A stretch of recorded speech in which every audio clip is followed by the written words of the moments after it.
person without self-control is like a house with the windows busted out. Anything can come in and anything can go out. In our lives, if we have no self-control, anything can go in and anything can go out. The world today, there's lots of stuff. There's lots of stuff that without a filter, without anything, and it can just come right in. You can just walk down the street. You can just walk down the street and see some things that you probably shouldn't see. It's crazy. But we let it come in and let it go out with no self-control.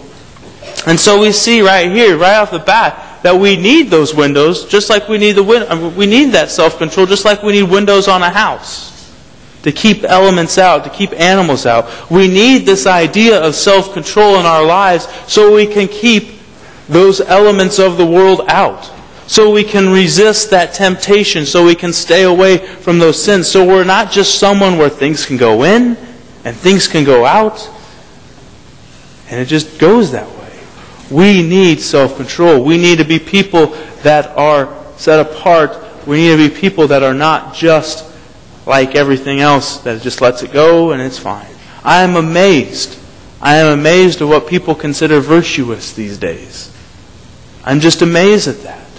I'm amazed that it's acceptable to drink on the weekend, but if you drink during the week, then you have a problem. I'm amazed at the fact that it's acceptable to sleep with one person before you're married, but it's not acceptable to sleep with a couple people. I'm just amazed at where do we draw the lines of virtue today. And it's an interesting fact, and it's just an interesting state we are. But with this idea of self-control, we're reminded of where these lines of virtue stand. We're reminded of what comes in, of what goes out, is important to God, is important to our Creator. And so we see here in the next passage, then, we see this idea of our passage today, of knowing God leads to self-control.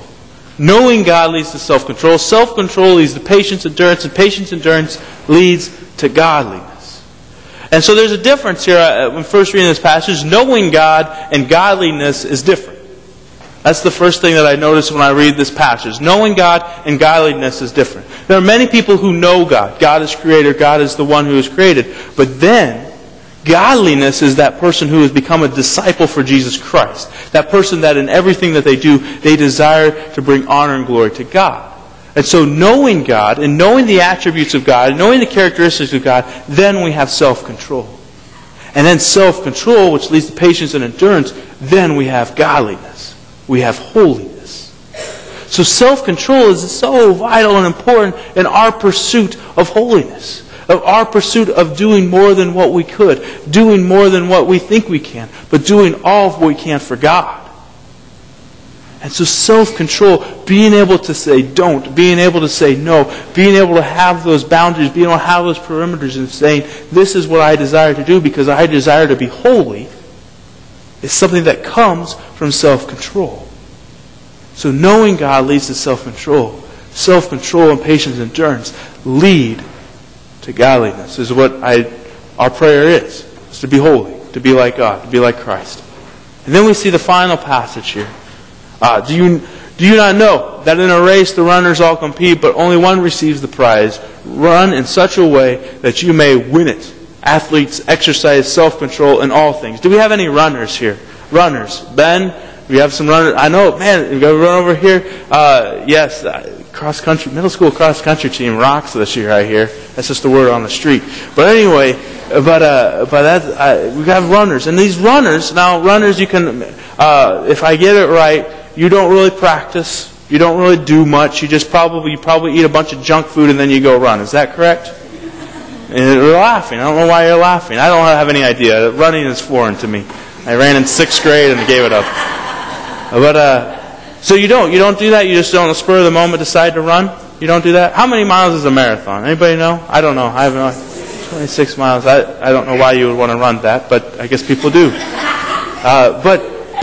So, being a runner, being an athlete, how many we have athletes here, you need to practice. Is that correct? You don't just show up the day of and say, Peyton Manning doesn't just show up and say, just run out that way, I'll throw you the ball. That's it. So there needs to be this practice. There needs to be this saying, this is what I have to do to get to this point. There needs to be that. So athletes exercise self-control. Self-control. And see, this is where we get. This is what we need to understand. That this self-control, this thing of being a follower of Jesus Christ, I wish it was like this. And all of a sudden, we just hovered around and we're like, oh, we're holy. But we're not. It takes work. It takes endurance. We need to exercise self-control. Paul places self-control in the fruits of the Spirit because he knows it's going to be hard. He knows you're going to be faced with temptations. He knows that you're going to be faced with struggles. He knows that you're going to just fall down and skin your knees plenty of times. And he's saying you need that self-control to say no. You need that self-control to do those things that are honoring to God and God alone. You need this in your life. You need to practice it. It needs to be a characteristic of who you are. You need to be under control.